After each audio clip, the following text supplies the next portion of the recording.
class. My name is Bhavna Mathur, lecturer electronics from GWPC Ajmer. आज मैं आपको EL 201 में ट्रांसफार्मर की EMF इक्वेशन बताऊंगी कि EMF इक्वेशन कैसे निकलती है किसी भी ट्रांसफार्मर के लिए। ट्रांसफार्मर में हमने जैसे देखा था कि जो ट्रांसफार्मर का सिंपल डायग्राम होता है वो ये होता है, एक प्राइमरी वाइंडिंग है और दूसरी सेकेंडरी वाइंडिंग है। और प्राइमरी वाइंडिंग और सेकेंडरी वाइंडिंग दोनों को हमने किस पे लपेटा गया है, कोर पे। तो अगर प्राइमरी वाइंडिंग हमने ली, उस प्राइमरी वाइंडिंग में N1 नंबर ऑफ टर्न्स हैं और सेकेंडरी में N2 नंबर ऑफ टर्न्स हैं। तो इस तरह का हमने एक ट्रांसफार्मर बनाया। अब हमने मान लिया कि यहाँ पे N1 तो क्या है, प्राइमरी में टर्न्स है और N2 किस में, सेकेंडरी में टर्न्स है। तो हम यहाँ पे लिख लेंगे N1 is number of turns in primary, number of turns in primary. N2 यहाँ पे हमने क्या माना है, number of turns in secondary, number of turns in secondary. अब हमने ट्रांसफार्मर इलेक्ट्रोमैग्नेटिक इंडक्शन विद्युत चुंबकीय प्रेरण के सिद्धांत पे कार्य करता है कि अब हम ट्रांसफार्मर की प्राइमरी पे जब AC वोल्टेज लगाते हैं तो इसके कारण सेकेंडरी में क्या वोल्टेज प्रोड्यूस होते हैं। अब सेकेंडरी में वोल्टेज प्रोड्यूस क्यों होते हैं, क्योंकि प्राइमरी में जब AC सप्लाई लगाते हैं तो प्राइमरी में करंट फ्लो होने के कारण एक फ्लक्स प्रोड्यूस होता है और उस फ्लक्स की मैग्नेटिक फील्ड में अगर कोई वाइंडिंग रखी जाए तो उसमें EMF डेवलप होता है। तो हम यहाँ पे मानते हैं कि जो φm है वो मैक्सिमम वैल्यू है फ्लक्स की, जो कि कोर में है और कोर में उत्पन्न हुआ है और जो दोनों वाइंडिंग से लिंक है। तो हम ये लिखते हैं φm is maximum value of flux, maximum value of the flux which is linked by both the primary and secondary. अब हमने इसमें माना कि F1 जो है, F ही मान लेते हैं हम, क्योंकि फ्रिक्वेंसी हमने ट्रांसफार्मर में देखा है प्राइमरी और सेकेंडरी दोनों की फ्रिक्वेंसी क्या रहती है, सेम रहती है। जिस वोल्टेज का AC वोल्टेज आप प्राइमरी पे अप्लाई करते हो उसकी जो फ्रिक्वेंसी है वही सेकेंडरी की फ्रिक्वेंसी रहेगी और जो फ्लक्स उत्पन्न होगा उसकी फ्रिक्वेंसी भी वही रहेगी। तो F हमने मान लिया frequency of AC input in hertz. Frequency हमेशा किस में नापते हैं, हर्ट्ज में। तो ये अपन ने कर लिया इसको इन हर्ट्ज। अब जो कोर में, अब प्राइमरी पे जब अपन AC वोल्टेज लगाते हैं तो कोर के अंदर एक साइनोसोडियल फ्लक्स उत्पन्न होता है और ये जो साइनोसोडियल फ्लक्स है इसको हम कैसे ड्रॉ कर सकते हैं, साइनोसोडियल फ्लक्स को लाइक दिस, इस तरीके से वेरिएशन है।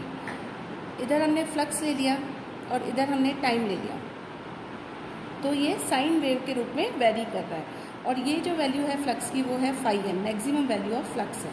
ये पूरा 0 है और ये 0 से पाई है और पूरा साइकिल कब खत्म होता है, 2 पाई पे।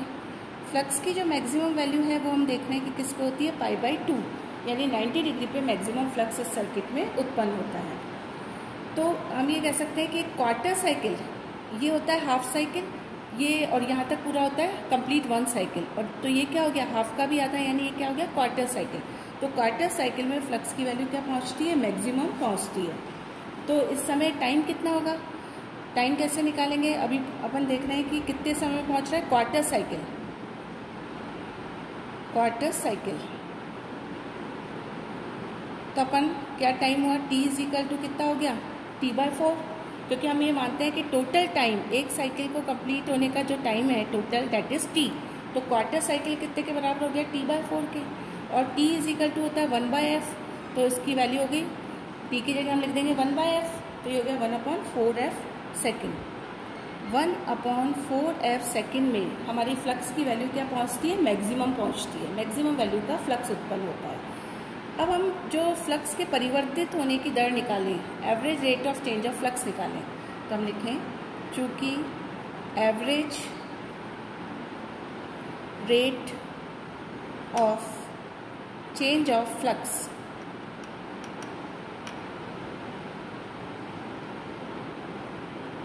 औसत रूप से कितना फ्लक्स परिवर्तित होता है, अगर उसको हम कैलकुलेट करें average rate of change of flux, तो हो जाएगा φm मैक्सिमम पहुंचा कितनी देर में, 1/4f सेकेंड में। तो हमने लिख दिया φm अपॉन 1/4f, ये तो टाइम है। ये निकालिए average rate of change of flux. Rate का क्या मतलब है, टाइम के रेस्पेक्ट में उस फ्लक्स में कितना चेंज हो रहा है। तो हमने कहा 0 से मैक्सिमम वैल्यू कितनी देर में पहुंच रही है, क्वार्टर साइकिल में। और क्वार्टर साइकिल में लगने वाले टाइम को भी हमने कैलकुलेट किया, वो हुआ 1/4f। तो ये एवरेज इसकी वैल्यू होगी। सिंप्लीफाई करेंगे तो ये 4f ऊपर आ जाएगा, तो इसकी वैल्यू हो जाएगी 4f/m। ये एवरेज फ्लक्स की वैल्यू आ गई। अब इस फ्लक्स के कारण क्या हो रहा है कि जब ये अल्टरनेटिंग फ्लक्स कोर में प्रवाहित हो रहा है तो इसके कारण हमारे क्या हो रहा है, सेकेंडरी में वोल्टेज इंड्यूस हो रहे हैं according to the electromagnetic induction law, विद्युत चुंबकीय प्रेरण के सिद्धांत के अनुसार। तो हम निकालेंगे चूँकि एवरेज ईएमएफ इंड्यूस पर टर्न, ये किस पे डिपेंड करेगा, एवरेज ईएमएफ जो ये फ्लक्स है इसकी एवरेज वैल्यू पे करेगा। तो ये हमने लिखा है it is equals to average rate of change of flux into number of turns. तो ये हमने पर टर्न के लिए निकाल रहे हैं, तो हम इसको ऐसे लिख देंगे कि average rate of change of flux पे निर्भर करेगा ये voltage, average rate of change of flux into 1 से क्यों किया, क्योंकि हमने एक टर्न के लिए निकाला, पर टर्न एक टर्न के लिए इतना है। अब अगर n1 टर्न है तो क्या होगा और n2 टर्न है तो इसकी वैल्यू क्या होगी वो हम कैलकुलेट करेंगे। अब जो हमारा फ्लक्स साइनोसॉइडली वेरी कर रहा है, मतलब साइन वेव के रूप में वेरी कर रहा है, तो इसके लिए एक फॉर्म फैक्टर अपन ने निकाला था। फॉर्म फैक्टर क्या होता है, फॉर्म फैक्टर होता है RMS value upon average value, किसी भी क्वांटिटी की RMS value upon average value, चाहे वो वोल्टेज हो चाहे करंट हो। तो फॉर्म फैक्टर निकालने का ये फॉर्मूला है, RMS value upon average value. और साइनोसॉइडल वेव के लिए फॉर्म फैक्टर की वैल्यू होती है 1.11। साइन वेव के लिए फॉर्म फैक्टर की वैल्यू होती है 1.11। तो अगर हम आरएमएस वैल्यू कैसे निकालेंगे, आरएमएस वैल्यू अगर हमको निकालनी है किसी भी क्वांटिटी की, तो RMS value is equals to 1.11 से क्या मल्टीप्लाई हो जाएगा, एवरेज वैल्यू मल्टीप्लाई हो जाएगी। तो ये आ गया 1.11 मल्टीप्लाई बाय एवरेज वैल्यू, ये आ गया। अब अपन ने एक फॉर्मूला निकाल लिया कि आरएमएस वैल्यू होती है 1.11 इंटू एवरेज वैल्यू। ईएमएफ के लिए निकालें तो ईएमएफ से मल्टीप्लाई करेंगे, करंट के लिए निकालें तो करंट से मल्टीप्लाई कर देंगे। तो हम लिखेंगे RMS value of EMF induced पर टर्न, एक टर्न में कितना ईएमएफ इंड्यूस होगा उसकी वैल्यू हम यहाँ पे निकालेंगे, पर टर्न इज इक्वल्स टू, कैसे करेंगे, ये जो आरएमएस वैल्यू आ रही है 1.11 इंटू एवरेज वैल्यू, इसको किससे मल्टीप्लाई कर देंगे, हम 1 से मल्टीप्लाई कर देंगे। इसको 1 से मल्टीप्लाई क्यों करेंगे, क्योंकि एक टर्न के लिए हम इस चीज़ को निकाल रहे हैं। तो हमारी ये वैल्यू हो जाएगी 1.11 तो है ही, एवरेज वैल्यू अभी हमने कैलकुलेट की थी, एवरेज वैल्यू आई थी हमारी 4f/m एक टर्न के लिए। तो 4f/m into number of turns 1 है, तो 1 से अगर मल्टीप्लाई करने पे ये चीज़ आ गई। अब इस केस में अगर हम इनको मल्टीप्लाई करेंगे तो इसकी वैल्यू आ जाएगी 4.44 f/m फॉर 1 टर्न, एक टर्न के लिए ये वैल्यू आ गई आरएमएस वैल्यू ऑफ ईएमएफ की आरएमएस वैल्यू। अब अपन इसमें अगर प्राइमरी में नंबर ऑफ टर्न्स n1 है और सेकेंडरी में नंबर ऑफ टर्न्स n2 हैं, तो नंबर ऑफ टर्न्स से मल्टीप्लाई करके हम क्या निकाल लेंगे, प्राइमरी के वोल्टेज निकाल लेंगे और सेकेंडरी के वोल्टेज निकाल लेंगे। तो हम लिखेंगे आरएमएस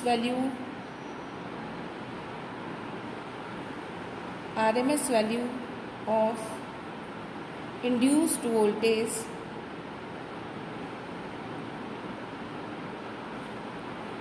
इन प्राइमरी में कितने वोल्टेज हुए, अपन ने टर्मिनल पे वोल्टेज लगा दिए V1, इसके कारण प्राइमरी पे वोल्टेज हुए, उसको हम रिप्रेजेंट कर रहे हैं E1 से। तो उसकी आरएमएस वैल्यू क्या हो जाएगी, उसकी वैल्यू हो जाएगी E1 इज इक्वल्स टू, ये तो होगा ही 4.44 f/m और multiply by number of turns. तो प्राइमरी में नंबर ऑफ टर्न्स n1 है तो n1 से मल्टीप्लाई हो जाएगा, तो हो गया 4.44 f/m मल्टीप्लाई बाय n1। तो ये हमारे प्राइमरी के वोल्टेज आ गए कि प्राइमरी में इतने वोल्टेज प्रोड्यूस होंगे। ये आरएमएस वैल्यू हमने निकाली प्राइमरी के लिए। सेम आरएमएस वैल्यू हम किसके लिए निकालेंगे, सेकेंडरी के लिए। सेकेंडरी में कितने आरएमएस वैल्यू प्रोड्यूस होगी, तो RMS value of induced voltage, RMS value of induced voltage in secondary, तो सेकेंडरी में नंबर ऑफ टर्न्स N2 है, तो इन वोल्टेजेस को जो पर टर्न हमने निकाला था ऊपर उसको किससे मल्टीप्लाई करेंगे, N2 से, और उस वोल्टेज को अगर हम E2 से रिप्रेजेंट करें तो ये हो जाएगा E2 is equals to 4.44 F5M N2। ये आ गए, ये प्राइमरी और सेकेंडरी दोनों के वोल्टेज आ गए E1 एंड E2। अब आइडियल ट्रांसफार्मर में क्या होता है, जैसे मैं आपको एक बार इसका डायग्राम वापस से बताती हूँ। अब ट्रांसफार्मर का जो ये डायग्राम दिख रहा है, इसमें हम जो टर्मिनल पे AC वोल्टेज लगाते हैं उसको हम रिप्रेजेंट करते हैं V1 से। अब इस टर्मिनल वोल्टेज V1 के कारण जो प्राइमरी है उसमें वोल्टेज इंड्यूस हुए E1, और इस प्राइमरी की मैग्नेटिक फील्ड में अगर दूसरी कॉइल रखी, सेकेंडरी कॉइल रखी, तो उसमें जो वोल्टेज प्रोड्यूस हो रहे हैं डेट इज E2, और E2 और टर्मिनल पे जो वोल्टेज मिल रहे हैं वो हो रहे हैं V2। तो ये इस तरीके से हम लिखते हैं इसको। अब अगर इस ट्रांसफार्मर में कोई भी लॉसेस नहीं होते हैं तो हम ये मानते हैं कि V1 बराबर है E1 के और E2 बराबर है V2 के, अगर कोई भी इस वाइंडिंग में लॉसेस नहीं हो तो, और कोई इस वाइंडिंग वायर का कोई रेजिस्टेंस वगैरह नहीं हो, तो लॉसलेस ट्रांसफार्मर में V1 बराबर होता है E1 के और E2 बराबर होता है V2 के। तो हम यहाँ लिख सकते हैं आइडियल ट्रांसफार्मर के लिए, आइडियल ट्रांसफार्मर वो होता है जिसमें लॉसेस नहीं होते। आइडियल ट्रांसफार्मर में नो लोड कंडीशन पे, जब कोई भी लोड नहीं लगा रहे हैं, नो लोड कंडीशन में क्या होता है, V1 बराबर होता है E1 के एंड V2 बराबर होता है E2 के। ये कंडीशन इसमें होती है। तो अब अपन ने तो V1 V2 की भी वैल्यू वही हो जाएगी जो किसकी है, E1 और E2 की वैल्यू है। तो इस तरह से हमने EMF इक्वेशन निकाली ट्रांसफार्मर के लिए कि ट्रांसफार्मर की EMF इक्वेशन ये होती है। तो हम लिख सकते हैं V1 इज इक्वल्स टू क्या आया, जो E1 की वैल्यू है 4.44 F5M N1, इसको हम E1 के बराबर भी लिख सकते हैं, और E2 बराबर किसके है, V2 के। ये हो गया 4.44 F5M N2। तो ये ट्रांसफार्मर की प्राइमरी और सेकेंडरी वोल्टेज की हमारी क्या हो गई, इक्वेशंस हो गई कि इतना इतना वोल्टेज इसमें प्रोड्यूस होगा। अब हम ट्रांसफार्मर के लिए वोल्टेज ट्रांसफॉर्मेशन रेशियो निकालेंगे। वोल्टेज ट्रांसफॉर्मेशन रेशियो क्या होता है, ट्रांसफार्मर के सेकेंडरी वोल्टेज और प्राइमरी वोल्टेज के रेशियो को हम वोल्टेज ट्रांसफॉर्मेशन रेशियो कहते हैं, और इसे K से या कई बुक में इसको N से भी रिप्रेजेंट किया है, हम यहाँ इसको K से रिप्रेजेंट करते हैं। तो K क्या हो गया, ट्रांसफार्मर की सेकेंडरी वोल्टेज और प्राइमरी वोल्टेज के रेशियो को वोल्टेज ट्रांसफॉर्मेशन रेशियो कहते हैं। तो हम यहाँ पे लिखेंगे V2 अपॉन V1, ये कर सकते हैं K बराबर, और आपको पता है आइडियल ट्रांसफार्मर में V2 बराबर होता है E2 के और V1 बराबर होता है हमारे E1 के। तो ये एक रिलेशन आ गया। K क्या है यहाँ पे, वोल्टेज ट्रांसफॉर्मेशन रेशियो है, वोल्टेज ट्रांसफॉर्मेशन रेशियो।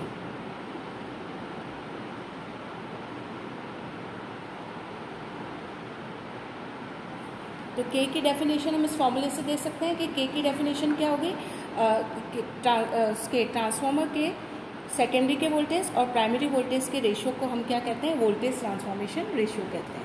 तो ये एक चीज़ आ गई इसमें।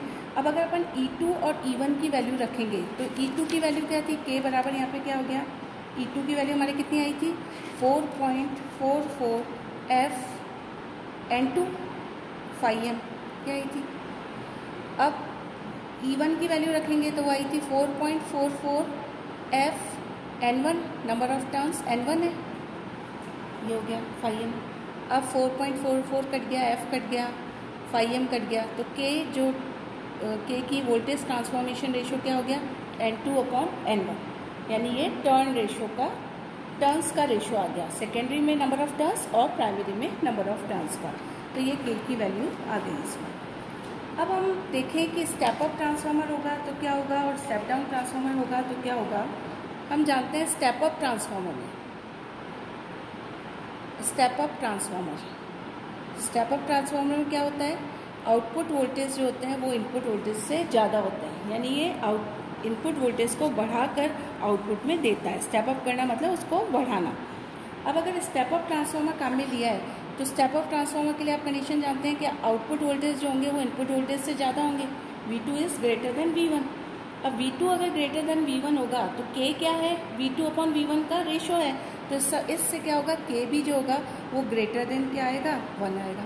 यानी voltage transformation ratio step up transformer में क्या होता है, ज़्यादा होता है। अब अगर अपन स्टेप डाउन ट्रांसफार्मर की बात करें, स्टेप डाउन ट्रांसफार्मर में आउटपुट वोल्टेज कम होते हैं इनपुट से, यानी V2 जो होता है वो लेस देन होता है V1 से। तो K क्या है, K is a ratio of V2 upon V1। तो अगर V2 का मान कम हुआ तो K की वैल्यू भी 1 से क्या आएगी, कम आएगी। तो K इज़ लेस देन क्या होगा, 1 होगा। तो ये स्टेप अप और स्टेप डाउन ट्रांसफार्मर के लिए वोल्टेज ट्रांसफॉर्मेशन रेशो की वैल्यू है। अब हम ट्रांसफार्मर के लिए करंट रेशो निकालेंगे कि करंट रेशो क्या होता है। हम जानते हैं कि किसी भी आइडियल ट्रांसफार्मर में कोई भी लॉसेस नहीं होते। आइडियल ट्रांसफार्मर में कैसा होता है, जिसमें कोई भी लॉसेस नहीं होते, नो लॉस। तो आइडियल ट्रांसफार्मर में क्या होगा, कोई भी लॉसेस नहीं है, तो आउटपुट पावर बराबर होगी इनपुट पावर के। यानी हम कह सकते हैं कि आउटपुट वोल्ट एम्पियर बराबर होंगे इनपुट वोल्ट एम्पियर के। तो इस चीज़ को हम इस तरीके से लिख भी सकते हैं कि output volt ampere is equals to input volt ampere in a ideal transformer. Volt ampere का क्या मतलब है, वोल्ट V और एम्पियर किसको नापते हैं, करंट को। तो V इंटू आई, पावर का फॉर्मूला भी होता है V इंटू आई। तो हमने कह रहे हैं कि आउटपुट पावर बराबर है किसके, इनपुट पावर के।